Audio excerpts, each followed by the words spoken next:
안녕하세요. 시민의 전문가와 함께하는 부동산 연구소 이지혜입니다. 간신히 살아난 주택시장이 또다시 장기 침체로 가지 않을까 우려하는 목소리가 커지고 있습니다. 정부의 가계부채 관리 방안 시행에 따라서 주택시장에 대한 불안감이 커지고 있는 건데요.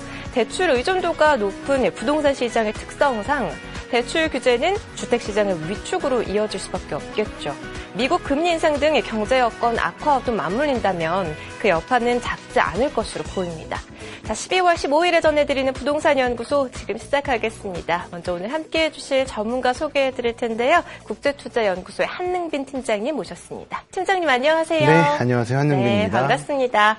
시민의 전문가와 함께하는 부동산 연구소 오늘 코너 안내해 드릴게요. 오늘은 생각만 해도 답답한 부동산 투자를 OX 퀴즈와 함께 재미있게 풀어보는 시간입니다. 명쾌한 부동산 퀴즈 OX 퀴즈 준비가 되어 있고요. 이어서 부동산 고민상담센터 그리고 지역의 매물 소개해드리는 시간이죠. 오늘의 매물 총 2건까지 준비했습니다. 자, 방송 보시면서 참여를 원하시는 분들 저희 부동산 연구소는 전화와 인터넷 게시판 활짝 열어놓고 기다리고 있는데요. 서울전화 3772-0273번 문자는 샵에 3772번으로 보내주시면 되고요. 이데일리TV 시민의 전문가와 함께하는 부동산 연구소 게시판을 통해서도 질문 받아보겠습니다. 자, 그렇다면 첫 번째 코너부터 시작해보죠. 답답한 부동산 투자를 속 시원하게 해결해봅니다. OX 퀴즈 여러분도 함께 풀어보시면 더 유익한 한 시간이 되실 텐데요. 자, 준비되셨으면 첫 번째 문제부터 드리겠습니다. 저출산 고령사회 기본 계획 주택시장에 활기를 더할 수 있을까요? 하나, 둘, 셋. X입니다. 네, X카드 들어주셨고요. 계속해서 두 번째 문제입니다. 부모와 살던 주택, 부모가 사망한 후에 상속세를 내야 하나요? 하나, 둘, 셋. 세모입니다. 네, 세모카드 들어주셨어요. 세 번째 문제입니다. 내년에도 수익형 부동산의 인기 지속될까요? 하나, 둘, 셋. O입니다. 네, 마지막 네 번째 문제도 풀어보죠. 주택 가격 역전 현상이 나타날 수 있을까요? 하나, 둘, 셋. O입니다. 네, 이렇게 해서 마지막 네 번째 문제까지 풀어봤는데요. 이번에는 좀 하나씩 자세하게 풀이를 해보도록 하겠습니다. 첫 번째 문제였죠. 지난 10일에 발표됐어요. 제3차 저출산 고령사회 기본 계획 발표가 됐는데 자, 이 기본 계획이 주택시장에 활기를 더할 수 있을까 여쭈었더니 X카드를 들어주셨어요. 어떤 내용인가요? 일단 이 기본 계획 내용부터 좀 살펴봐야겠네요. 네, 일단은 통계청에 따르면 최근 우리나라의 20, 30대 결혼 못하는 사유 중에 첫 번째가 바로 경제적인 이유라고 합니다. 네. 가장 큰 것이 바로 주택 문제일 텐데요. 지난 10일 정부는 제3차 저출산 고령화 사회 기본 계획을 발표했는데 이 계획은 5년에 한 번씩 발표를 하고 네네. 있습니다. 특히 이 계획의 기본안 자체가 바닥이 바로 주택 공급과 대출에 대한 이자율 감소입니다. 특히 결혼과 출산을 기피하고 있는 현상이 굉장히 심화되고 있는 이런 사회 현상으로 대두되고 있는 상황에서 어떻게 보면 정부가 굉장히 좋은 카드를 보내지 않았나라는 생각이 들기는 하는데요. 네. 이 대책의 핵심이 바로 이 신혼 부부에 대한 내용들입니다. 먼저 공공임대주택인 행복주택과 기업형 임대주택인 뉴스테이 등의 그런 임대주택을 총 19만 5천 가구를 공급할 예정이라고 발표를 했고요. 네. 또한 자금 부족에 시달리는 신혼 부부를 위해서 대출 한도를 상향 조절을 해주고요. 또한 대출 금리도 낮춰준다고 얘기가 나왔습니다.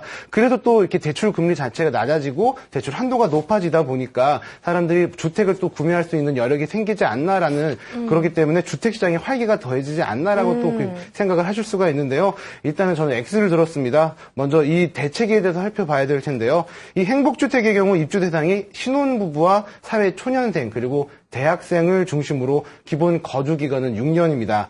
신혼부부의 경우에 자녀가 생기면 최대 10년까지도 거주할 수가 있고요. 네. 임대료는 주변 시세보다 20%나 저렴합니다. 이 부분을 좀 이렇게 집중적으로 보셔야 될 텐데요. 네. 결국 이 가장 큰 문제가 공급이 원활하냐가 관건이에요. 정부에서는 향후 5년간 5만 3천여 가구를 공급할 예정이라고 발표를 했고요. 지난 10월에 발표했던 정부안은 3만 5천 가구였는데 그보다 더 많이 증가된 수치를 발표를 했습니다. 또한 행복주택 신혼부부 특화단지도 만들 계획이라고 하는데요. 원룸 위주의 일반 행복주택과는 다르게 투룸 위주의 단지로 형성이 된다고 하네요. 또한 국공립 어린이집과 어린이 도서관 등 그런 아이들을 위한 구조들이 많이 생기게 되다 보니까 신혼부부를 위한 단지라고도 해도 과언이 아닐 정도입니다. 또 이 행복주택 이외에도 국민임대, 5년, 10년 임대, 그리고 전세임대, 공공임대 주택도 8만 2천 가구가 공급될 예정이어서 향후 8년간 급격한 임대료 상승 없이 주거하는 뉴스테이의 공급 물량도 올해 14,000가구에서 2017년 6만 가구까지도 증가할 예정이라고 하니까 주거 안정을 위해서 굉장히 노력을 하고 있다라고 볼 수가 있겠습니다. 네. 그렇기 때문에 많이들 궁금하실 거예요. 지금 부정적으로 끼치지 않았을까? 내가 산 주택, 임대를 놔야 되는데 임대수요가 줄어들지 않을까? 이런 부분도 걱정이 되실 텐데요. 일단 이 대부분의 주택 단지들 같은 경우가 수도권에서 약간 외곽 지역에 아무래도 지가가 싼 지역으로 중심으로 형성되기 때문에 도심과는 거리가 멀다라고 말씀을 드리고 싶습니다. 네네. 그렇기 때문에 어떤 이 수요나 공급의 부분에서 겹치는 부분이 없다고 볼 수가 있겠고요. 조금은 기대하실 수 있는 게 바로 이 금융 혜택입니다. 그 금융 혜택을 아까 확대를 한다고 말씀을 드렸는데요. 신혼부부 같은 경우 버팀목, 다시 말해서 전세자금 대출에 대한 한도가 수도권 1억에서 1억 2천만 원으로 상향 조정이 되었고요. 0.2%포인트의 우대 금리도 적용을 한다고 하니까 네. 아무래도 전세 수요가 더 늘어날 수 있다라고 말씀드리고 싶고요. 또 두 자녀를 갖고 계신 가구에 대해서도 동일한 금리 우대를 준과 동시에 또한 디딤돌 대출이죠. 바로 주택 자금, 주택 매수할 때, 매입을 할 때 주택 매매 담보대출 금액을 또 금리 우대를 해주기 때문에 주택을 매매할 시도 금리 자체가 많이 하락한다라고 말씀을 드리고 싶습니다. 네. 그런 부분 같은 경우 좀 금정적으로 영향을 미칠 수가 있겠지만 그렇다고 0.2%포인트가 매도를 할 때 어떤 결정권을 갖고 있는 그런 큰 금액은 아니기 때문에 그렇게 큰 영향을 끼치지는 않을 거라고 생각을 합니다. 먼저 결국 신혼부부들의 수요가 이러한 지역에 몰리면서 주택시장이 활기를 찾을 수 있을까라고 말씀드렸지만 못한다고 말씀을 드렸고요. 해당 사업자 자체가 아무래도 지방과 수도권으로 퍼져 있기 때문에 서울 지역이나 아니면은 핵심 지역 같은 경우는 크게 영향을 받지 않을 거라고 말씀을 드리고 싶고요. 네. 또한 이 공급 자체가 저렴하기 때문에요. 아무래도 인근 주택 시장에는 그렇게 큰 영향을 끼치지는 않을 거라고 생각합니다. 주거 안정을 위해서 임대주택이 총 20만 가구 가까이 공급이 되지만 사업지 자체가 서울 지역보다는 수도권 내고 또 부산 한 곳에 집중이 돼 있다 보니까 핵심지죠. 도심을 포함한 이 핵심 지역에는 좀 큰 영향을 주지 못할 것이다. 이런 설명의 말씀 들어봤습니다. 자, 두 번째 문제도 자세하게 좀 풀어볼게요. 저는 이 세금 문제가 늘 어렵게 느껴지는데요. 네, 그렇죠. 부모와 함께 살던 주택, 부모 사망 후에 상속세를 내야 하나요? 라고 질문을 드렸는데 내야 하는 것도 아니고 안 내야 하는 것도 아니고 세무카드를 지금 들어주셨거든요. 이 상속세 자체가 굉장히 난해한 문제이기도 하고요. 어려운 네. 문제이기도 해요. 또 많은 분들이 걱정을 하시는 부분이기도 하고요. 네네. 부모님 모시면서 꾸준하게 잘 살고 왔는데 갑자기 뭐 아버님이 돌아가셨다던가 이럴 경우에 이 상속을 받게 됐을 때 세금 폭탄을 막는 경우도 계시고요. 네. 그렇기 때문에 많이 고민을 하신데요. 이 부분에 대해서 먼저 말씀을 드리도록 하겠습니다. 이 상속세라는 것 자체를 먼저 아셔야 될 것 같은데요. 상속세는 집안에 어른이 돌아가셔가지고 배우자와 자식들이 그 집을, 주택들을 아니 혹은 재산들을 물려받았을 때 나라에다 내야 되는 세금입니다. 네. 여기서 이 돌아가시는 분이 남긴 재산, 이 부동산뿐만 아니고요. 뭐 보험금이라던가 신탁 재산이라던가 아니면 뭐 퇴직금 같은 이런 금액까지도 금전적인 부분들도 다 포함이 된다라고 보시면 되겠고요. 네. 또한 거기서 이제 일단 증여받는 재산이 있지 않습니까? 그렇죠. 그 재산에서 공과금과 장례 비용 그리고 채무 등을 그러니까 빚짐을 참감을 하고 나머지 일정 금액을 기본으로 공제를 하신 상태에서 그 부분에다 과세 표준이 나오는데요. 그 과세 표준에서 10에서 50% 상당히 높은 비율이죠. 10에서 50%까지도 세율을 정해서 상속세를 매기게 됩니다. 이러기 때문에 금액이 커지면 커질수록 네. 내는 세금이 굉장히 많아지기 때문에 뭐 기업가라든가 이런 분들은 또 어떤 절세나 아니면 편법들을 이용해서 많이들 한다는 광고도 네. 많이 보셨을 거예요. 특히 이제 많은 분들이 가장 궁금해하시는 것이 바로 부모님 혹은 배우자가 같이 살다가 돌아가셨을 경우입니다. 네. 아무래도 직접 거주를 하시고 있는 그런 주택이기 때문에 더 애착도 많을 테고 그렇기 때문에 꼭 상속을 받고 싶고 증여를 네. 받고 싶은 부분일 텐데요. 이런 부분의 세금 어떻게 될까라고 먼저 말씀을 드리자면은 네. 결론부터 말씀드리자면은 10년 이상 동거를 할 경우에 무주택자에 한해서 상속 주택의 가액의 40% 총 5억까지 공제를 받을 수 있다고 합니다. 다시 말하면은 총 12억짜리 주택이라면은 네. 5억까지 상속세를 면제받을 수가 있고 나머지 7억 분에 대해서 세금을 과세를 하게 된다는 것입니다. 그렇기 때문에 제가 세목카드를 들었고요. 네. 좀 더 이 상속세에 대해서 알아야 될 것 같은데요. 그럼 본인이 받을 상속액 중에서 기본 공제가 되는 것이 무엇일까라고 궁금하실 텐데요. 이 네네. 기본 공제, 내지 않는 부분이죠. 그 부분이 어떤가? 일단 공제 내역으로는 크게 4가지가 있는데요. 기초 공제와 배우자 공제, 그리고 인적 공제와 일괄 공제 등이 있습니다. 네. 일단 기초 공제는 기본적으로 공제가 되는 부분인데요. 2억까지 공제가 됩니다. 만약에 상속받을 재산이 2억 원대라면은 더 이상 세금을 상속세를 내지 않아도 된다라고 생각하시면 될 것 같고요. 특히 이제 영농상속, 다시 말해서 농사를 지시고 계시는 분들, 근데 자녀분도 농사를 지신다. 그럴 경우에는 5억까지 공제를 또 받을 수가 있습니다.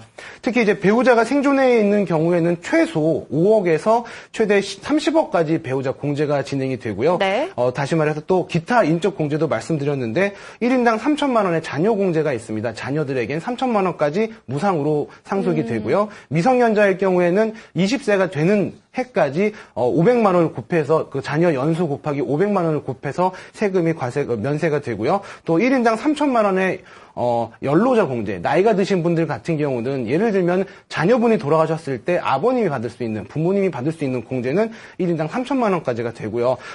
기타 또 장애인 수당 같은 경우도 있으니까 다양한 공제들이 있습니다. 네. 특히 이제 이 기초 공제 같은 경우는 나머지 공제들과 동시에 할 수가 있습니다. 그렇기 때문에 기초공제와 기타 인적공제 대신 네. 5억 원을 일괄 공제할 수 있는 선택권도 있는데요. 여기서 만약에 배우자가 단독으로 상속을 받는 경우는 해당이 되지가 않고요. 배우자 공제와 일괄 공제를 합치면 최소 10억 원이기 때문에요. 배우자가 생존해 있는 경우에 상속 재산이 10억 원 미만일 경우에라면은 굳이 상속세를 줄이려고 노력하실 필요가 없다라고 말씀드리고 싶습니다. 네. 마지막으로 이제 은행 예치되어 있는 예금이라던가 부동산 이외에 어떤 금전적인 부분들 같은 경우는 네. 이런 금융 재산이 있을 경우에는 금융 채무를 차감한, 다시 말해서 빚이죠. 대출을 차감한 상태에서의 순 금융 자산에서 2억 한도 내에서 20%까지는 공제를 받을 수가 있습니다. 다시 말해서 10억을 받는다면은 거기에 2억까지는 공제를 기본으로 해준다라고 생각하시면 될 것 같고요. 네. 마지막으로 이제 최근 가장 궁금한 것이 이걸 거예요. 같은 국내에서 생활하시는 분들은 어떻게 되든 큰 상관은 없는데 일단은 만약에 그 상속하시는 분이 해외 거주에 계실 수도 있어요. 사업자 요즘에는 또 해외에 많이도 거주를 하시는데요. 네. 그럴 경우에 기초공제 2억까지만 받을 수가 있고 배우자 공제라던가 기타 공제는 받지를 못하게 됩니다.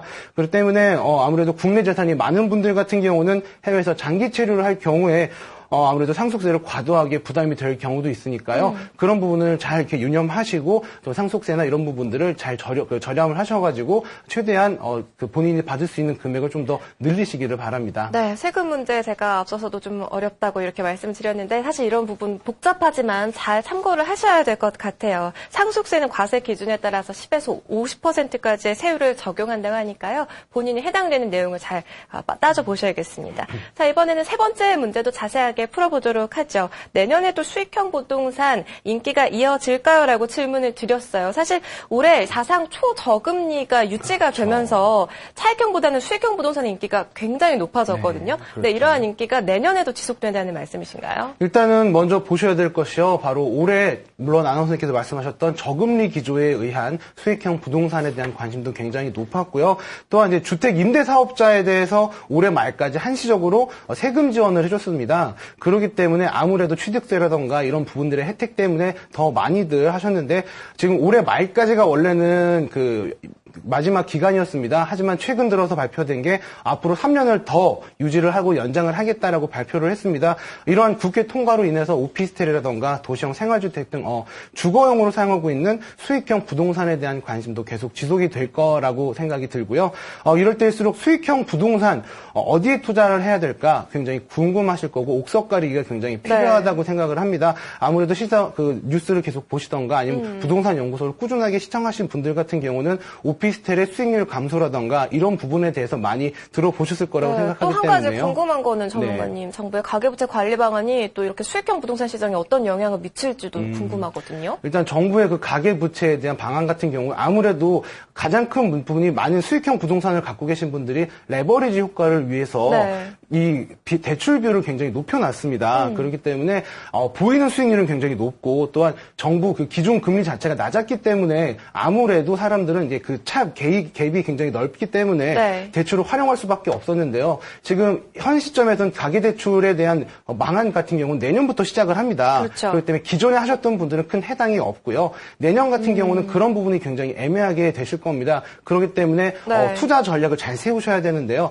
이럴 경우에는 바로 단순히 대출 비율을 높이는 것보다는 자기 자본의 비율을 네. 높여셔가지고 수익률이나 어떤 리스크가 왔을 때 그런 부분을 잘 관리할 수 있는 그런 투자 그 전략을 세워야 되기 때문에 네. 그런 부분 같은 경우는 전문가 상담을 하시면 참 좋을 것 같습니다.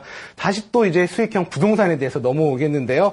아무래도 그 수익형 부동산 같은 경우는 피해가 굉장히 많이 보실 분들도 계세요. 단순히 수익률만을 들으시고 합법적이고 온전한 그런 수익형 부동산이 아닌 좀 편법을 이용한 예를 들면은 고시원으로 등록했다가 원룸 텔이라도 하는 이런 것들을 변종 어떤 수익형 상품이라던가 이런 걸 투자하셨다가 네. 어떤 그 피해를 많이 보신 분들도 계시거든요. 예를 들면은 갑자기 그 공급 물량이 많아진다던가 그럴 경우에는 어쩔 수 없이 수요가 공급보다 적어진다면 네. 가격은 수익률 자체가 떨어질 수밖에 없기 때문에요. 그렇죠. 그런 부분 같은 경우가 굉장히 난감해하시고 또한 매수를 하려고 하는데 이게 또 제대로 된 등기가 제대로 돼 있는 그런 물건이 아니기 때문에 팔기가 또 굉장히 애매한 어려운 상황에 처하게 됩니다. 네네. 그럴 경우에 또 굉장히 큰 손실을 보시기 때문에요. 아무래도 수익형 부동산 어느 지역에 하실 것인지 어떠한 상품을 하실 것인지 주도 면밀한 분석이 굉장히 필요하다고 생각을 합니다. 네. 그래서 먼저 가장 중요한 것은 수익형 부동산의 가장 중요한 것이 바로 이 수익률이고요. 수익률. 이 수익률을 보존시켜 주는 것이 바로 안정적인 수요입니다. 그 수요가 굉장히 늘어날 것이냐 아니면 계속 그대로가 현상이 지속이 될 것이냐에 네. 따라 수익률이 올라갈 것이냐 아니면 떨어질 것이냐 그대로 유지가 될 것이냐가 판가름이 나는데요. 그렇기 때문에 이 수요가 증가할 수 있는 부분 이 부분들을 아마 살펴보시고 투자를 하시면 굉장히 좋을 거라는 생각이 듭니다. 네. 아무래도 먼저 가장 큰 것이 대기업이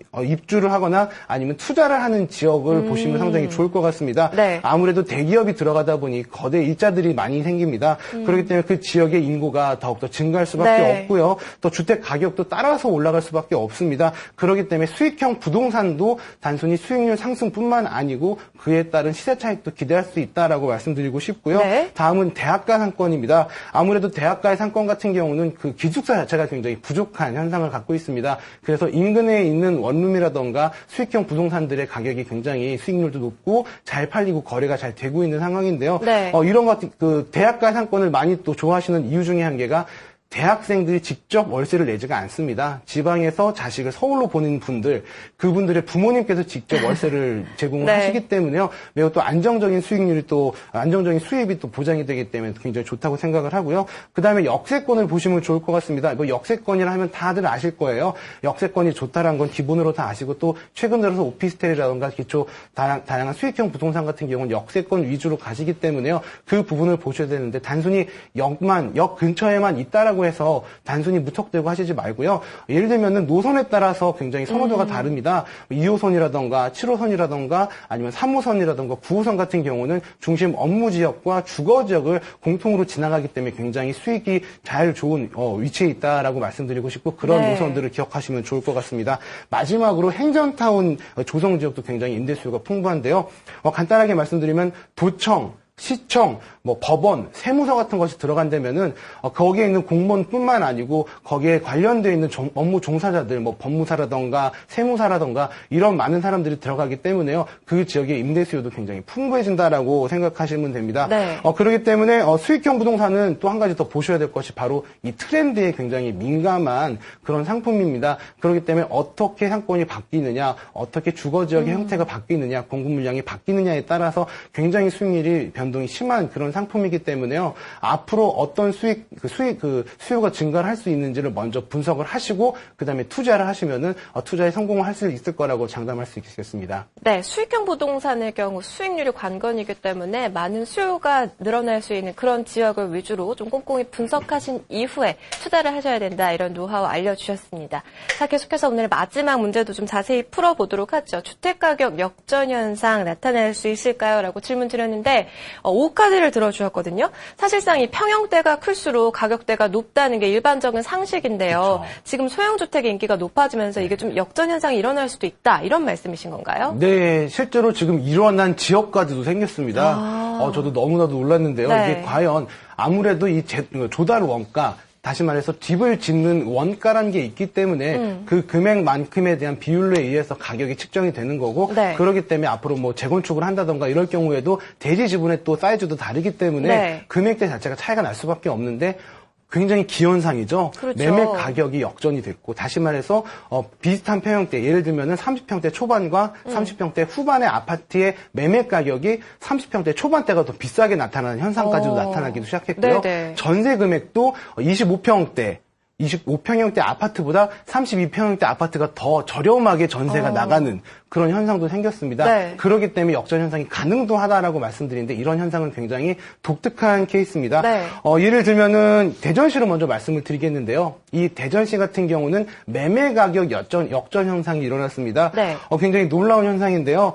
예를 들면 국토교통부에서 부동산 실거래가를 발표한 자료에 의하면요.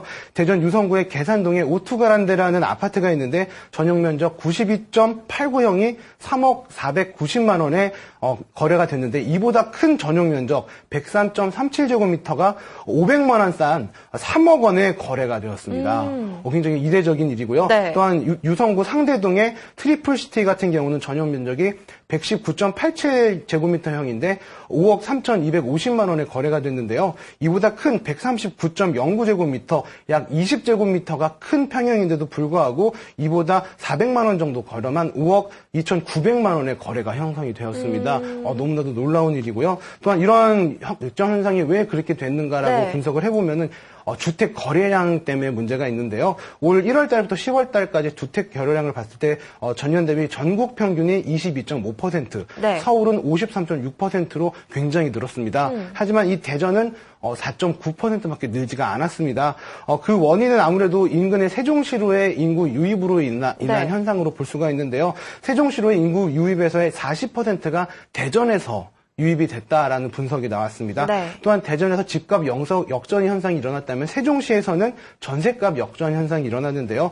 세종시의 한솔 퍼스트 프라임 1단지 같은 경우는 111.89제곱미터의 전세가 1억 5천만 원인데요. 이보다 상당히 적은 20제곱미터 정도가 30제곱미터가 더 적은 84.91제곱미터가 네. 1억 7천만 원에 2천만 원이 2천만 원이요? 네, 2천만 원이 더 비싸게 네. 거래가 되었습니다. 아무래도 이러한 종류가 일어날 수밖에 없는 현상은 세종시의 특성상 거기는 공무원들이 대부분 기러기 아빠입니다. 네. 그렇기 때문에 대형 평형보다는 좀 더 소형 평형. 어차피 주말 부부기 때문에 네. 굳이 혼자서 살기 때문에 큰 평형대를 선호하지 않기 때문에라고 볼 수가 있겠는데요. 네, 특히 네. 전세금 자체는 어차피 다시 돌려받는 금액이라는 생각을 갖기 때문에 적은 평형대도 더 비싸게 주고 하려는 그런 의도가 있다고 볼 수가 있겠습니다. 네.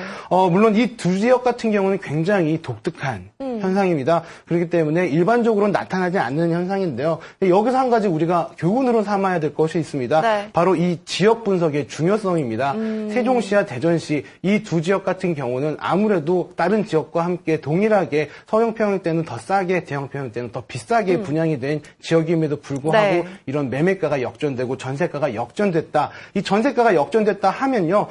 투자를 하시는 분들 같은 경우는 실투자 금액 자체가 달라집니다. 그렇기 때문에 이거 굉장히 신경을 써야 되는 부분인데요. 네네. 이 부동산 투자 시에 우리가 알고 있는 이 보편적인 상식이라는 것은 어떠한 자그마한 변수에 의해서도 굉장히 많이 바뀌기 때문에요. 이 투자를 유의하실 때 정말 지역 분석 굉장히 중요하고 굉장히 면밀하게 분석을 하셔야지 투자하실 때 투자에 어떤 큰 오점이 없을 거라는 생각이 듭니다. 네, 주택가격 역전 현상이 일어날 수도 있다. 실제 일어난 지역도 있겠고요. 근데 사실 이러한 현상은 보편적인 부동산 상식과는 좀 배치되는 현상이기 때문에 투자하시기 전에는 좀 꼼꼼하게 분석을 해보셔야겠습니다. 자, 이렇게 해서 부동산 상식 재미있게 재미있게 풀어보는 OX 퀴즈 문제 다 마무리를 해봤고요. 계속해서 한능빈 전문가와 함께하는 부동산 고민상담센터가 준비되어 있습니다. 서울전화 3772-0273번, 문자 샵에 3772번으로 보내주시면 실시간으로 상담 도와드리겠습니다. 잠시 후에 돌아오겠습니다.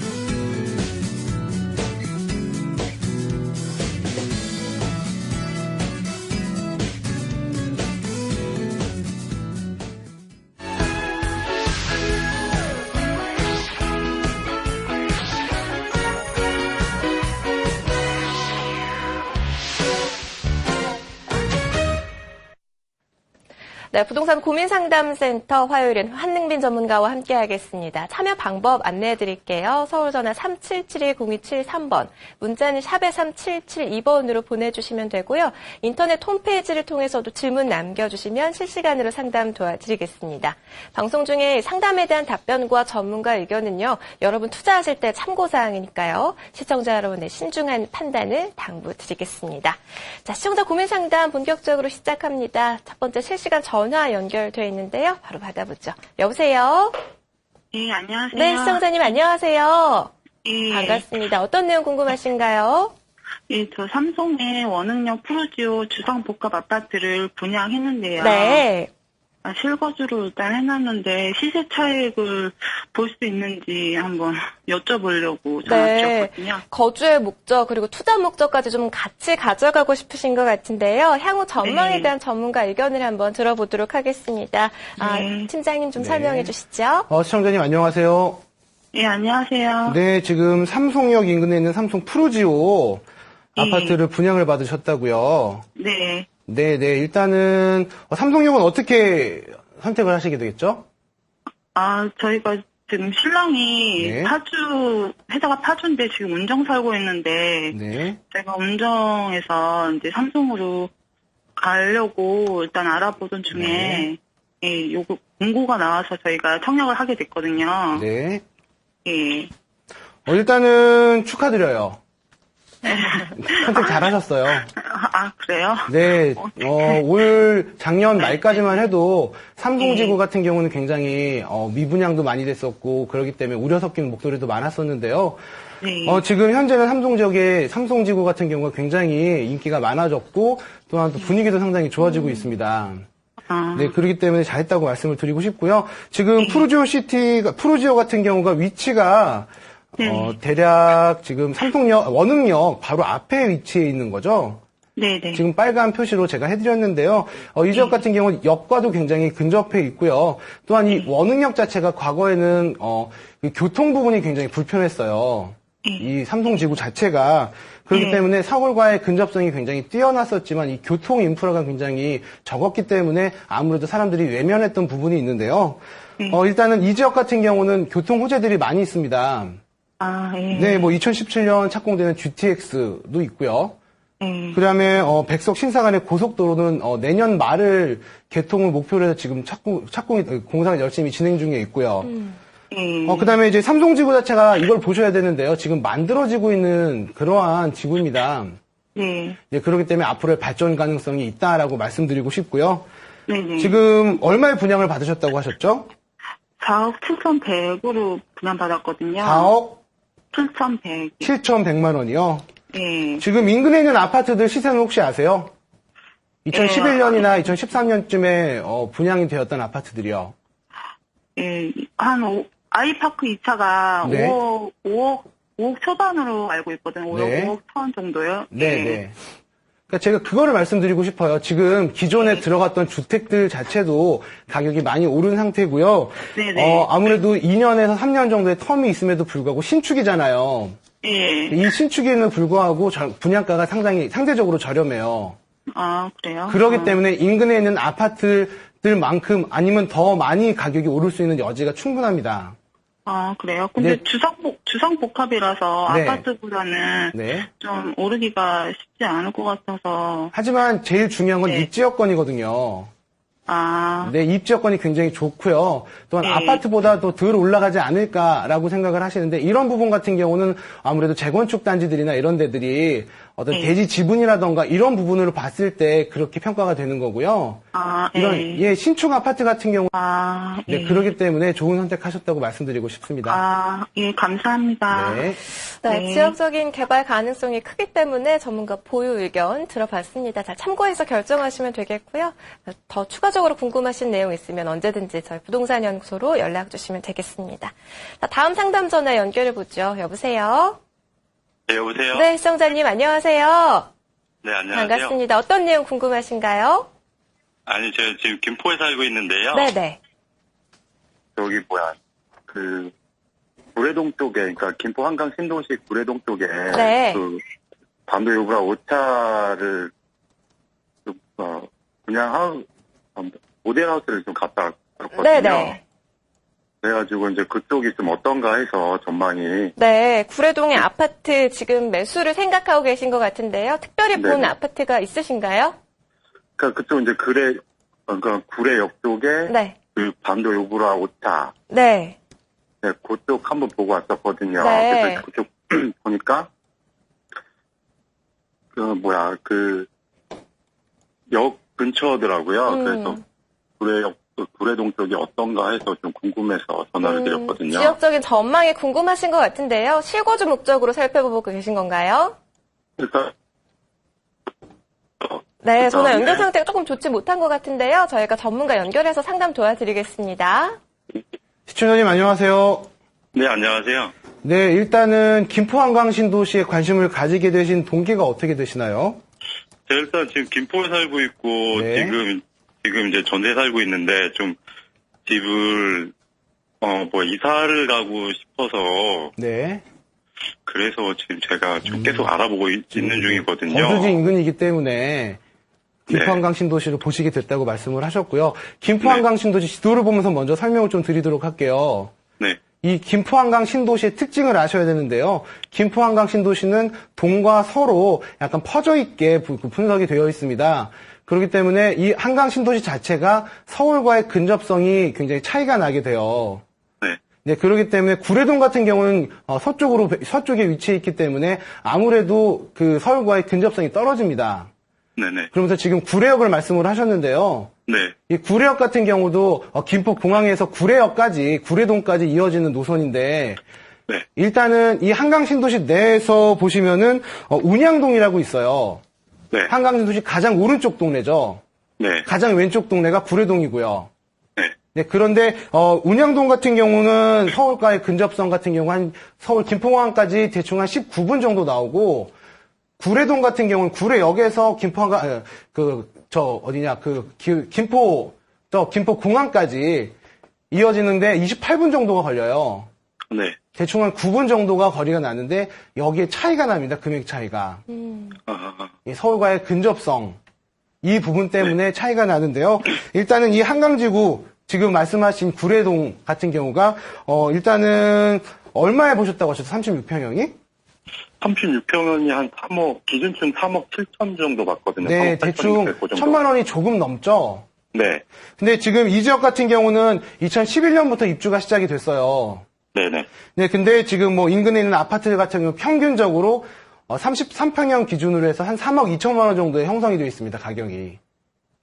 다시 말씀드리면은 평당 한 1,000만 원 조금 안 되게 형성이 되어 있다고 말씀드리는 거예요. 네.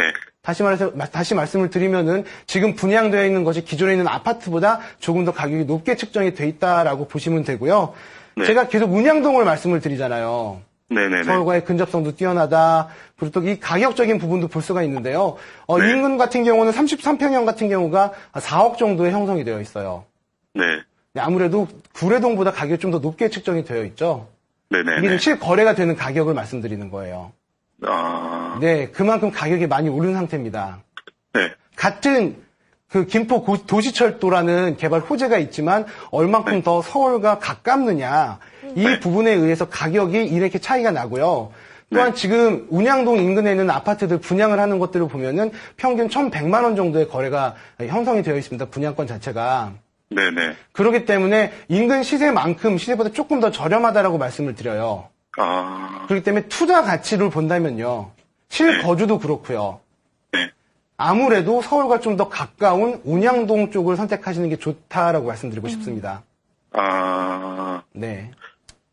그러면은 이제 구례동 쪽에는 그쪽에 보니까 제2 외곽순환도로도 있고, 아까 네. 그것도 이제 뭐 내후년 정도에 개통하는 걸로 알고 있고요. 네네. 이쪽으로 지나가더라고요. 그 다음에 그 옆에 이제 사군리 산업단지라고 있는데 네. 그런 거랑은 좀 이게 없을까요? 연관이? 아무래도 산업단지, 학운산업단지죠. 네네네. 김포시 양촌, 그 학운산업단지 같은 경우는 아무래도 좀 멀어요. 거리가 있기 때문에 네. 산업단지에 영향을 받는다라고 보기는 어렵습니다. 왜냐하면 그래요? 산업단지 인근에 또 다른 아파트 단지들이 굉장히 많이 포진되어 있거든요. 네. 예, 그렇기 때문에 실질적인 영향을 끼치기는 어렵다라고 말씀드리고 싶고요. 아무래도 아파트 가격은요, 많은 수요자들이 몰리는 곳으로 갑니다. 네. 이 김포 한강 신도시의 가장 큰 특징이요, 말씀하셨던 어떤 산업단지가 가까이 있어서 좋은 게 아니고요. 네. 서울과 인접하기 때문에 인기가 많은 겁니다. 서울과의 접근성을 우선적으로 보셔야지 아파트 가격 형성이 얼만큼 될 거라는 예측을 가능하는 겁니다. 네, 그렇기 때문에 저는 만약에 투자를 하신다면 구례동 쪽보다는 서울과의 인접성이 뛰어난 그런 운양동 쪽을 추천을 드리겠습니다. 네, 알겠습니다. 네, 투자 생각하고 계시는 김포 구례동보다는 뭐 가격적인 면이나 입지적인 면에서 운양동이 더 괜찮겠다라는 전문가 의견 들어봤는데요. 잘 네네네. 참고해서 결정하시면 되겠고요. 추가적인 네. 질문 있으시면 저희 부동산 연구소로 언제든지 다시 연락 주시면 됩니다. 전화 상담 네. 도와드렸습니다. 이번에는 문자 메시지 살펴볼게요. 0755님께서 사연 남겨주셨는데요. 마포구 신공덕동 레미안 1차 아파트 25평형을 소유하고 있습니다. 최근 부동산에 대한 부정적인 뉴스가 많아서 매도를 해야 할지 고민입니다라고 남겨주셨어요. 마포구에 있는 소형평형 아파트입니다, 전문가님. 네. 매도 타이밍이 궁금하신 것 같은데 상담해 주시죠. 네, 일단은 이 공동역 인근에 있습니다. 공동역 하면 중심 업무지구로 굉장히 유명하고요. 또한 지하철 노선이 4개의 노선이나 있기 때문에 교통도 굉장히 편리하다라고 말씀드리고 싶습니다. 일단은 부정적인 뉴스에 대해서 말씀을 하셔가지고 지금 단순히 이 공덕동 아파트 신공덕동에 있는 이 아파트 레미안을 보시는 게 아니고 부동산 시장 현황이 어떻게 될까가 걱정이 되기 때문에 말씀을 하셨는데요. 네. 먼저 가장 중요한 것은 아마 두려워하는 것이 2018년에 아파트 공급 과잉으로 많이 두려움이 될 것이다라는 공급 폭탄이 올 것이다라는 기사를 접했기 때문에 아마 네. 두려워하시는 것 같아요. 근데 그 부분은 입지적인 부분이 더 크다고 말씀을 드리고 싶습니다. 왜냐하면 2008년 금융위기 때도 우리 서울에 비교해서 봤을 때는 가격이 떨어지지 않은 지역도 있고 떨어진 지역도 있습니다. 그렇죠. 심하게 떨어진 지역도 있고요. 네. 예를 들면 강남구 일원동에 있는 대형 아파트 같은 경우는 평균 20억 정도의 거래가 형성이 됐다가 8억으로 떨어진 사례도 있었고요. 반면에 강북 지역 같은 경우는 그런 금융위기조차 떨지 않고 네. 가격이 그대로 유지가 되는 그런 현상도 있었습니다. 그렇기 때문에 단순히 부동산 시장 상황이 보다는 더 중요한 것은 바로 입지 여건이라고 말씀을 드리고 싶고요. 네. 지금 지도를 보시면 나오시는데 신곡동 레미안 3차 아파트가 바로 이 근처에 있습니다. 1차가 여기 아파트에 있고요. 지금 차수를 모르니까 전반적으로 말씀을 드리는데요. 네. 보시면 공동역이 바로 앞에 있습니다. 그리고 이 지역에 보시면은 레미안 대부분의 1차로 지금 나와 있고요. 네, 레미안 1차면은 바로 이 지역이네요. 바로 공동역과 굉장히 바로 붙어있는 지역이고요. 역세권 또한 아파트군요. 그렇죠. 초역세권이라고도 네. 할 수 있는 그렇게 굉장히 근접적이고요. 또한 이 공동역 인근에 굉장히 대형 오피스 상권이 형성되어 있습니다. 그렇기 때문에 이 직주 근접도 가능하기 때문에 가격도 앞으로도 꾸준하게 상승할 수 있는 여력이 있다라고 말씀드리기 때문에요. 부러운 부동산 시장에 대해서 떨지 마시고요. 가장 중요한 거는 부동산 시장 전망보다는 입지 여건이 더 중요합니다. 네. 그렇기 때문에 그런 부분을 보시고 가시라고 말씀드리고 싶고 지금 본 매물을 보유하시고 있는 이 신흥공덕 레미안 1차 아파트 입지 여건 상당히 좋습니다. 네. 두려워하지 않으셔도 됩니다. 보유하시라고 말씀드리고 싶습니다. 네, 전반적인 부동산 시장이 뭐 좋지 않을 수도 있겠지만 지금 보유하고 계신 그 아파트의 입지 굉장히 좋다고 하시거든요. 저희가 지금 지도로도 살펴봤지만 굉장히 초역세권인데다 평수도 굉장히 좋은 소형 평형대이시기 때문에 보유 가치가 충분히 있겠다 이런 전문가 의견 들어봤습니다. 참고해서 결정하시면 되겠고요. 계속해서 샵에 3772번으로 보내주신 문자 메시지로 상담 도와드리겠습니다. 이번에는 6318님께서 보내주셨네요. 서울 노원구 중계동 무지개 아파트에 거주 중입니다. 내년 봄에 다른 곳으로 이사할 예정인데 매도를 할지 아니면 전세를 줄지 고민입니다. 라고 하셨거든요. 지금 매도 타이밍을 좀 잡아주셔야 될 것 같은데요. 노원구 네. 중계동에 있는 무지개 아파트입니다. 어떻습니까, 네, 네. 전문가님? 일단은 무지개 아파트의 경우는 아무래도 중계역 인근에 위치해 있습니다. 지도를 보면서 설명을 드리도록 하겠는데요. 네, 보시면은 중계역 무지개 아파트가 중계역과 굉장히 인접해 있습니다. 네. 그렇기 때문에 역세권이고 굉장히 위치적으로는 좋다라고 말씀을 드리고 싶은데 저는 매도하라고 말씀드리고 싶어요. 왜죠? 예. 왜냐하면은 이 지역 특징, 중계동 하면은, 여러분들 딱 부동산 연구소 꾸준하게 보신 분들은 귀에 못이 박히게 알 거예요. 교육 환경. 네. 이 교육 환경이 좋은 곳이 바로 서울에서는 세 군데죠. 바로 목동과 대치동과 네. 바로 중계동입니다. 그렇기 때문에 작년에 9.1 대책이라던가 많은 개발 호재들이 나왔을 때 네. 많이 이슈가 되고 또 논의가 되었었던 그런 지역인데요. 그럼에도 불구하고 목동과 대치동은 많이 올랐는데 중계동은 오르지가 않았습니다. 아무래도 지역적인 특색 때문에 그럴 수밖에 없는데요. 네. 이 목동 같은 경우는 아파트 재건축에 대한 이슈가 있었죠. 네. 그리고 또 넓은 대지 지분, 낮은 평형대 아파트이기 때문에요.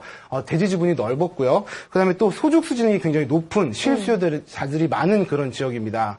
그리고 또 대치동 같은 경우는 아무래도 강남권 중심에 있기 때문에 직주 근접도 가능하고요. 또한 이 강남이라는 프리미엄 때문에 또 학군이라는 프리미엄 때문에 많은 이슈가 될 수밖에 없고 지역도 계속 올라갈 수밖에 없는데 네네. 이 중계는 갖고 있는 것이 바로 학원가밖에 없어요.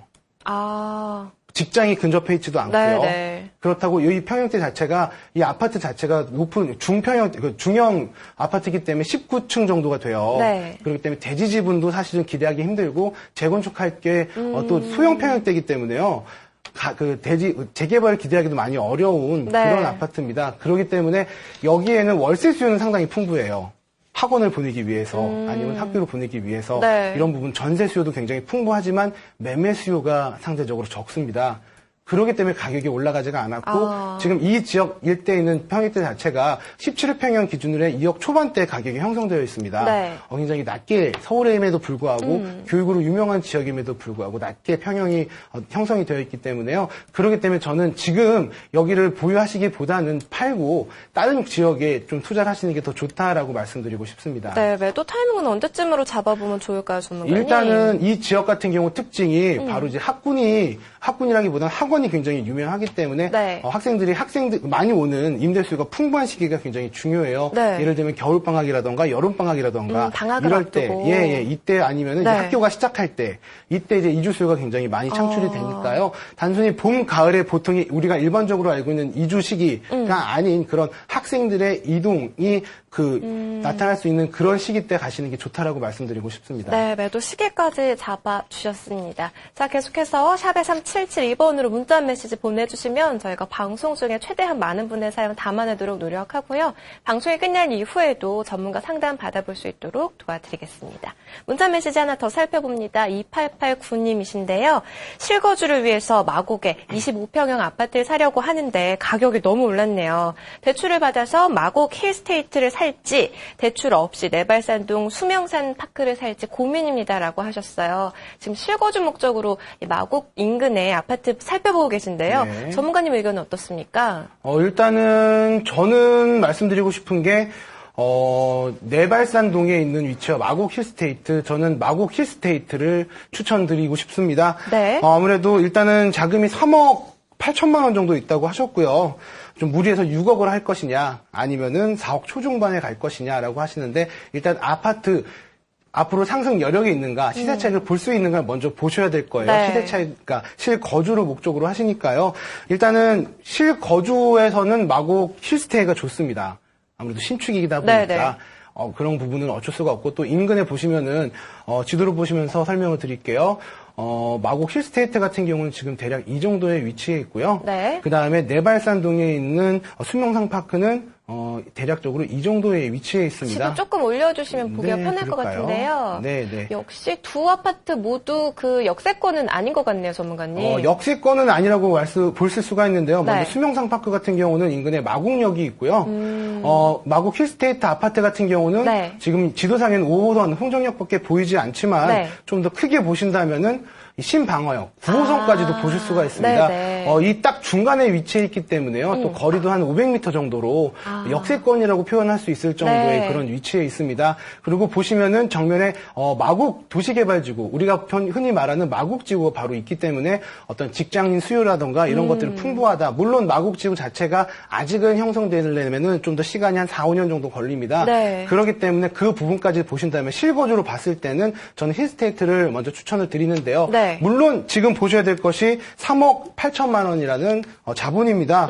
6억 가까이의 마곡 힐스테이트를 할 경우에는 아무래도 대출 2억 2천만 원 정도 그 대출을 받으셔야 되고요. 네. 그 다음에 그 4억 초중반의 내발산동 같은 경우는 한 1억 정도 1억 내외로 한 8천만 원 정도 받으시면 되는데 대출 받아야 되는 금액이 한 1억 5천만 원 정도로 볼 수가 있겠습니다. 네. 그럼 이자 같은 경우는 1억 5천만 원에 아파트 평균 한 3% 정도를 잡으면은 1년에 한 400에서 500만 원 사이에 이자 비용이 발생을 합니다. 네. 근데 제가 좀 전에 말씀드렸듯이 이 도시가 형성되려면 5년 정도 본다라고 말씀드렸고요. 네네. 그럼 그 차이가 대충 5년 동안의 이자 비용만 계산을 했을 때는 2,500만 원이 나오겠죠. 2,500만 원의 이자 비용을 더 추가로 부담을 하고 힐스테이트로 가라는 이유가요. 네. 첫 번째는 힐스테이트는 인근에 많은 새로운 그 주거 형태의 아파트들이 많이 들어가고 있습니다. 그렇기 때문에 하나의 새로운 아파트 단지로 형성이 되는 거예요. 네. 그렇기 때문에 그 동반 상승 효과, 시너지 효과가 있기 때문에 가격 상승에 좀 더 여력이 있고 또한 인근 동네에 있는 아파트 가격을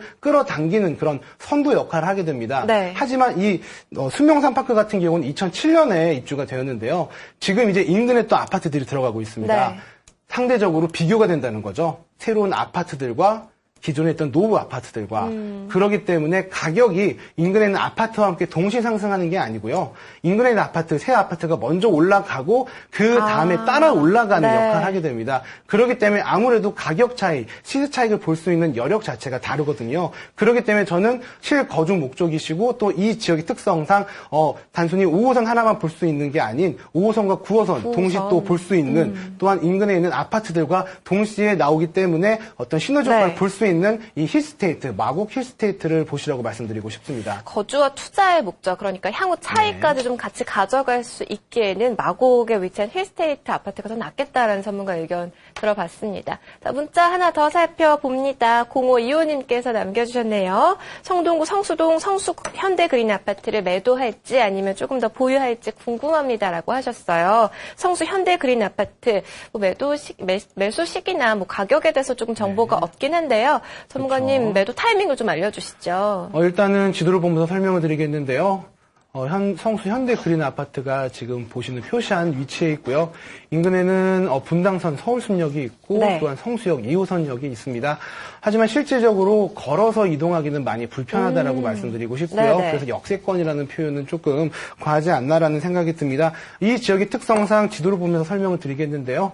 이 편지도로 보시게 된다면은 네. 이 노란색 부분과 파란색 부분으로 구분이 되는데요. 네. 이 파란색 부분이 바로 중공업 지역입니다. 아. 일반 주거 지역, 일반 주거 지역보다 용적률과 건폐율이 굉장히 높기 때문에 네. 추후에 재건축을 할 경우에 이 지역에 대한 효과가 더욱더 크기 때문에 개발에 어떤 큰 영향을 미칠 수 있다라고 네. 말씀을 드릴 수가 있고요. 또한 지금 현재 이 길 건너편 제2종 일반 주거지라고 표시되어 있는 이 지역이 현재 재개발 중입니다. 네. 그렇기 때문에 이 재개발 지역의 어떤 이주 수요라든가 이런 호재들을 조금은 볼 수가 있습니다. 네. 많이 볼 수는 없겠지만요. 그렇기 때문에 지금 당장 저는 팔지는 말고 좀 더 보유를 하시라고 말씀을 드리고요. 또한 매도 타이밍을 굳이 뽑자면은 앞으로 한 4년 정도로 봅니다. 4년 정도가 있으면은 이 지금 밑에 있는 재개발 지역에 어떤 구체적인 안이나 어떤 관리 처분 계획이 나올 만한 시기가 되기 때문에요. 네. 그때에 맞춰서 파시면 좋을 거라는 생각이 듭니다. 향후 개발에 대해서 이 수혜 지역이기 때문에 네. 조금 더 보유하셨으면 좋겠다라는 전문가 의견 들어봤습니다. 참고해서 결정하시면 되겠고요. 전화와 문자로 상담 도와드리고 있습니다. 이번에는 실시간으로 전화 연결해보죠. 여보세요? 시청자님 네, 안녕하세요. 여보세요? 반갑습니다. 어떤 네, 내용 안녕하세요. 궁금하신가요? 네, 송파구에요. 네. 경찰병원역 있는데, 네. 현대 6차 아파트를 저희들이 지금 보유한 지 한 6년이 넘었거든요. 네. 그래가지고 지금 전세만 계속 주고 있고, 저희들은 못 들어갔는데, 네. 그때 리모델링 한다고 해서 샀다가 무산돼가지고, 지금까지 그냥 지금 그 뒤에 주변 아파트하고 시세가 좀 차이가 많이 나요. 네. 그래서 지금 아파트를 팔려고 하는데 지금 매도 시점이 맞는지 아니면 어떻게 해야 될지 좀 알아보려고요. 6년 동안 좀 전세만 주고 계신다고 하셨는데요. 네. 몇 평형인가요? 32평이에요. 네, 알겠습니다. 전문가 의견 한번 들어보죠. 네, 시청자님 안녕하세요. 네, 안녕하세요. 네, 제가 지금 지도로 표시를 해봤는데요. 네. 경찰병원역 3호선 네. 그 네. 국립경찰병원 뒤쪽에 있는 가락 그 6차 아파트인가요? 네, 맞아요. 네, 바로 붙어 네, 있어요. 위치해 있는데요. 지금 저는요, 매도를 하라고 말씀드리고 싶어요. 네. 언제쯤 할까요? 지금 일단은 먼저 몇 년도에 구입하셨다고 하셨죠? 2009년이었나요? 네, 지금 한 6년 좀 넘었어요. 그럼 2009년에 구입하셨고, 하필이면 꼭지점 때 구입을 하셔가지고, 지금 또 아무래도 이 지역 같은 경우 리모델링, 작년 4월에 나왔던 리모델링, 수직중축 리모델링 말씀하시는 거죠? 네, 맞아요. 그거 네. 한다 해가지고 샀어. 저희들이 들어가려고 했는데, 네. 갑자기 경기가 안 좋아지면서 리모델링이 무산돼 버릴 거예요. 그쵸, 그래가지고 또 이때까지. 작년에 9.1 대책에 나왔던 재건축 연한을 40에서 30년으로 땡겨지면서 수직중축 리모델링에 대한 얘기가 싹 들어갔죠. 네. 네, 그래서 지금 현재 수직중축 리모델링은 추진하고 있는 곳이 분당밖에 없습니다. 예. 그렇기 때문에 거기도 어떻게 될지 다 눈치를 지금 보고 있는 중이기 때문에요. 네, 그게 또 아파트가 두 동짜리라서 네. 네. 뭐 재건축을 할 때나 이런 부분도 뭐 이점도 그렇게 많지 않고 그래서 예. 걱정을 많이 하시죠. 하지만 송파구 자체가 사실은 개발 호재가 많은 지역이에요. 네. 네, 그럼에도 불구하고 여기가 이 지역 같은 경우는 그런 재개발 호재라든가 이렇게 많기 때문에 신축 아파트들이 많이 들어갈 예정입니다. 네. 특히 뭐 헬리오시티 아시죠? 가락시형 예. 아파트. 네. 네, 그 지역도 지금 뭐 분양을 끝났고요. 또한 뭐 이 다음부터는 이제 뭐 미성 아파트라든가 크로바 아파트가 지금 재건축을 기다리고 있는 중인데요. 네. 인근에 굉장히 새 아파트들이 많이 들어갈 예정이기 때문에 예. 상대적으로 노후 아파트로 분리가 됩니다. 네. 네, 그렇기 때문에 가능하면 빨리 파셔야지 더 이제 피해를 보시지 않고 다른 지역에 투자를 하셨을 경우에 더 많은 시세 차익을 볼 수가 있기 때문에요. 네. 그렇기 때문에 저는 됐으면 빨리 팔아라라고 말씀드리고 싶습니다. 그냥 지금이라도 바로 팔아라고요? 그렇죠. 근데 지금 당장은 많이 어려울 거예요. 네, 그렇더라고요. 그렇죠. 그렇기 때문에 내놓는다고 해도 거래가 잘 되지는 않을 겁니다. 네. 그렇기 때문에 일단 꾸준하게 공인중개사들을 찾아다니면서 매물을 내놓으시고 파시는 네. 게 가장 중요하다고 생각이 들어요. 네. 어머니 기운 내시고요. 네. 어차피 부동산 투자는 한 번에 끝나는 게 아니잖아요. 네. 어차피 또 앞으로 다른 데 투자하셔서 돈 더 버시면 되니까요. 너무 힘들어 하시지 마시고요. 또 다른 어떤 투자를 생각하시면서 좀 더 부동산 연구소 지켜보시면서 투자에 대해서 좀 더 깨우치시기 바랍니다. 네, 알겠습니다. 네. 감사합니다. 네, 매도 타이밍을 조금 빨리 잡아보시라는 전문가 의견 들어봤습니다. 다 참고해서 결정하시면 되겠고요. 추가적인 질문 있으시면 언제든지 부동산 연구소로 연락 주시면 되겠습니다. 다음 상담 전화 받아볼게요. 여보세요? 여보세요? 네, 시청자님 안녕하세요. 네네, 안녕하세요. 반갑습니다. 어떤 내용 궁금하신가요? 네, 저는 의정부에 네. 그 밀락동 송산주공 위단지 아파트를 지금 전세를 주고 있거든요. 네. 19평, 24평이 있어요. 두 채를 보유 중이신가요? 네? 두 채를 갖고 계신 건가요?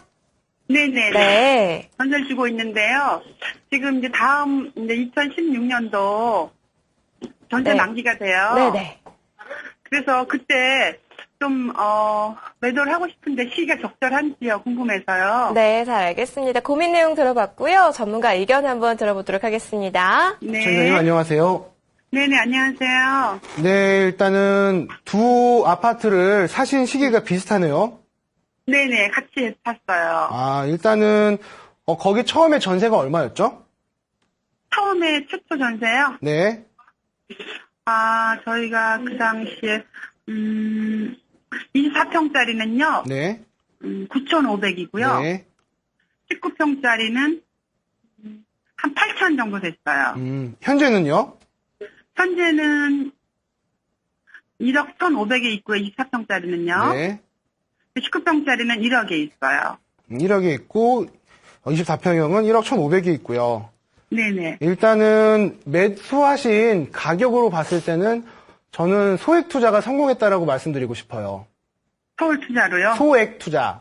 아, 소액 투자. 네, 적은 네네네. 금액으로. 네, 그때 당시에 지금은 1억 좀 2천만 원짜리를 지금 현재 전세 1억에 두셨으니까 2천만 원으로 그렇죠. 구입을 하신 걸로 보실 수가 있겠고요. 네네. 그다음에 24평형은 1억 4천에 샀는데 현재 1억 1,500에 전세를 두고 있으니까 2,500만 원에 사셨던 걸로 볼 수가 있는 거고요. 그렇죠. 네네. 네, 그 실투자 정말 2천만 원 정도에서 성공적인 투자를 하셨다라고 말씀드리고 싶어요. 네. 그러면 지금 언제 파시는지가 궁금하신 거죠? 네, 그렇죠. 지금 파셔야 돼요. 아, 그래요? 왜냐면요. 지금 어머니께서 사셨던 연도가 2012년이잖아요. 네. 2012년은 부동산의 최저점이었어요. 가장 바닥을 쳤던 시기였거든요. 네네, 그랬던 것 네, 같아요. 가장 바닥을 치고 소액으로 들어오셔서 지금 어느 네. 정도의 이득이 남겨졌잖아요. 네. 지금 전체적인 부동산 시장 자체가 많이 좋아졌기 때문에 가격이 많이 오른 거예요. 네. 그리고 소액 투자로 보셨기 때문에 지금 금액 자체가 현재 한 2천에서 3천 정도가 올라간 상태잖아요. 네네. 이 소액 투자의 가장 핵심은요, 바로 출구 전략이에요. 네. 소액으로 들어가서 언제 나올 것이냐. 네. 그래서 이런 갈아타기를 반복적으로 하시면서 자산을 증식시키는 게 바로 소액 투자의 장점이고 소액 투자의 플레임이거든요. 네네. 지금 어느 정도 가격이 오른 상태이기 때문에 파라고 말씀을 드리고 싶고요. 아, 그 특히 내년이 의정부 맞는데 같은 경우는요. 전세 나옵니다. 네네. 가격이 그렇게 오르지 않는다는 의정부예요. 네, 맞아요. 네, 하지만 어머니는 바닥대 들어가서 지금 고점을 찍었다고 볼 수가 있습니다. 네. 그렇기 때문에 성공했고 그렇기 때문에 지금은 나오셔야 되는 타이밍이다라고 말씀드리고 싶어요. 그런데 내년에 전세가 만기인데요? 내년 전세 만기기 때문에요. 그러면 네. 이거는 어차피 그래요. 투자 목적으로 가시는 분들이 많으실 거란 말이에요. 네. 투자 목적으로 가시는 분들은 아무래도 전세가 들어가 있는 걸 선호를 하세요. 전세를 끼고 팔라는 소리죠? 네, 그렇죠. 그래서 사시는 분도 전세 끼고 사셔서 아무래도 또 소액으로 투자할 수 있는 네. 이런 구조로 가시는 게 좋을 것 같고 아니면 지금 전세 세입자에게 한번 문의를 해보세요. 네. 살 의향이 있느냐. 아, 네네. 그런 방법도 있고요. 내년 4월 정도 살면 어떨까요? 어디든 일단은 제가 말씀드린 건 지금 당장 팔라고 12월 달에 거래를 하라는 소리가 아니고요. 네. 어차피 지금 내놓으시고 준비를 하시면 2, 3개월 정도는 걸려요. 네네. 그러면 내년 봄이 오겠죠? 네. 따뜻한 봄 햇살이 다가올 때 기분 좋게 아파트 매도하시고 그 다음에 다른 곳에 투자하시면 좋을 것 같습니다. 다른 지역도 좀 알려주세요. 근데 어머니 이게 생방송이다 보니까 시간이 많이 걸리잖아요. 아, 네. 네, 그렇기 때문에 그 부분은 네. 또 따로 뭐 연락을 어떻게 아. 저희 부동산 연구소에 연락을 주시면은 해결을 해드리던가 네네. 하도록 하겠습니다. 네, 잘 알겠습니다. 네. 네, 매도 팁에 대해서 알려드렸고요. 추가적인 그 지역 상담은 저희가 방송을 끝낸 이후에 전문가 상담 받아볼 수 있도록 도와드리겠습니다. 자, 전화 상담 진행하는 동안 문자 많이 도착하고 있는데요. 1853님께서 보내주셨습니다. 별내지구 3단지 아파트 50평형을 보유 중입니다. 마포 쪽으로 이사를 가려는데 전세를 주고 갈지 아니면 매도를 할지 고민입니다라고 하셨어요. 별내지구 대형 평형 아파트를 보유하셨는데요. 전문가님 매도 타이밍을 좀 잡아주시죠. 오늘따라 제가 계속 팔라는 말을 많이 하세요. 네. 이 별내지구 같은 경우는 아무래도 처음에 시작할 때는 강남 외곽순환도로라던가 이런 서울과의 근접성으로 인해서 많이들 찾게 되었고 분양 이후에도 많은 금액들이 올라간 도시예요. 네. 그렇기 때문에 지금 팔아야 된다고 말씀을 드리는 이유가요. 더 이상 오를 여력이 사실은 많이 버겁습니다. 네. 도시 자체도 물론 다 완벽하게 형성된 건 아니에요. 거기에 뭐 상업지구라던가 이런 부분들은 아직 들어서지 않았지만 네. 주거 형태는 다 형성이 되어 있기 때문에요. 아파트 가격도 오를 만큼 오른 상태이기 때문에 저는 지금 별내지구를 보유하시고 계신다면은 또 대형 평형이잖아요. 네. 거래하기가 많이 힘든 그런 평형대고 소형에 비해서 상대적으로 금액이 적게 올라간 그런 아파트입니다. 앞으로도 그렇게 될 전망이기 때문에요. 네. 지금 파시고 이제는 좀 갈아타기를 하셔야 될 때가라고 생각이 듭니다. 그래서 네. 파시고 소용이 지금 투자 목적이 지금 전세로 그러니까 전세를 둬야 되는지 매도해야 되는지 궁금하신 거잖아요. 네. 그러니까 지금 실거주였다가 앞으로 어떻게 해야 될 건가라고 생각하시는 거니까요. 지금 파시고 그 돈으로 다른 곳에 투자를 하시면 더 좋을 것 같다는 생각이 들어요. 뭐 하다못해 예를 들면은 뭐 수익형 부동산이라던가 아니면 또 전세를 끼고 소형 아파트를 두 채를 보유하시다던가 이런 식으로 분산 투자하는 걸 추천을 드리겠습니다. 네, 매도를 하고 다른 지역으로 네. 갈아타기를 해보시는 게 좋겠다 이런 전문가 의견 들어봤는데요. 참고해서 결정하시면 되겠습니다. 다음 상담 전화 받아보죠. 여보세요? 네, 안녕하세요. 네, 시청자님 반갑습니다. 어떤 내용 궁금하세요? 광장동에 네, 똥아파트라고 있어요. 네, 극동 1차가 있고 2차가 있는데 네, 2차 아파트가 지은 게 조금 나중에 3년 늦게 지었더라고요. 네. 근데 작은 평수가 지분이 11평이던데요. 네. 그거 앞으로 재개발 될 수 있는지 그게 좀 궁금해서. 네, 향후 전망 궁금하신 것 같은데요. 전문가 네. 의견 한번 들어보도록 하겠습니다. 네, 시청자님 네. 안녕하세요. 네, 안녕하세요. 네, 광장동에 지금 투자를 예. 하시고 싶으시다라고 말씀을 드렸고요. 예. 네, 지금 2차 아파트 말씀하셨죠? 근데 1차는 네. 좀 됐는데 훨씬 더 비싸더라고요. 네, 아무래도 이 1985년도에 지금 입주가 된 거예요, 1차는. 예, 2차는 맞아요. 그 이후에 한 4년 정도 있다가 예, 그리고 들어갔고요. 1차는 지분이 좀 넓고 네. 2차는 지분이 작더라고요. 네. 그 앞으로 아무래도 아파트 예. 그 층에 대해서 들어가 있는 예. 세대수라던가 아니면 층에 대해서 어느 만큼 들어갔느냐에 따라서 대지 지분이 형성이 되는데요. 예. 지금 아무래도 좀 더 늦게 졌긴 만큼 또 높게 졌기 때문에 대지 지분 자체가 낮아요. 상대적으로. 예. 그리고 또 이제 지금 85년, 89년 이렇게 말씀을 드리면서 시청자님도 아셨겠지만 재건축 연한이 다가왔죠. 예. 그렇기 때문에 85년도에 지어진 1차지 같은 경우는 이제 해당 연이에요. 예. 그러니까 이제부터 준비해서 들어가면 되는 거고요. 근데 저기 한강 라인 따라서 어디는 50층까지 허가가 나고 어디는 그게 좀 제한을 받고 네네. 사업성이 떨어지고 뭐 이러더라고요. 그래서 지금 한강변 개발 계획을 발표를 하면서 최근에 네. 지금 원래는 50평대까지도 다 추진을 하려고 그러다가 지금 네. 여의도와 잠실 이 두 군데를 제외하고는 35층 이하로 예. 지금 이게 결정이 났어요. 예. 그렇기 때문에 그런 부분에 사업성이나 이런 부분이 약해질 수밖에 없죠. 근데 거기는 가격은 어때요? 어떤 가격을 말씀하시는 거죠? 지금 거래되는 가격에 대해서는 어떻게 생각하세요? 지금 비싸느냐, 싸냐, 이걸 궁금하신 거예요? 예. 일단은 저는 이 지역 같은 경우는 적당하다고 생각을 해요. 왜냐하면 앞으로의 미래 가치나 이런 것들이 있기 때문에요. 네. 또 한강변이란 프리미엄이 있고요. 특히 이 아파트 같은 경우는 보시면은 한강 조망 프리미엄이 굉장히 있는 아파트예요. 그렇기 때문에- 근데 이런 것 같은 경우에는 만약에 하게 된다 그러면 사업하기는 쉬운 조건인가요? 재개발 사업에 대해서 말씀하시는 거예요? 예. 재개발 사업은 어차피 결국은 거기에 있는 구성원들, 토지 등 소유자들이 어떻게 진행을 하느냐, 조합을 잘 구성을 되느냐, 이 부분, 사람과 사람의 문제예요. 예. 그렇기 때문에 제가 지금 거기에 대한 것들은 이제 조합이 추진이 돼봐야지 알 수 있습니다. 예, 알겠습니다. 감사합니다. 네, 전문가 상담 도와드렸습니다. 시청자 고민 상담은 마무리를 하겠고요. 방송이 끝낸 이후에도 더 궁금한 점 있으시면 언제든지 저희 부동산 연구소로 연락 주시면 되겠습니다. 자, 계속해서 부동산 연구소 2부에서는요. 전문가가 추천하는 알짜 매물 소개해드리는 시간이 있죠. 오늘의 매물 준비가 되어 있습니다. 채널 돌리지 말고 잠깐만 기다려주세요.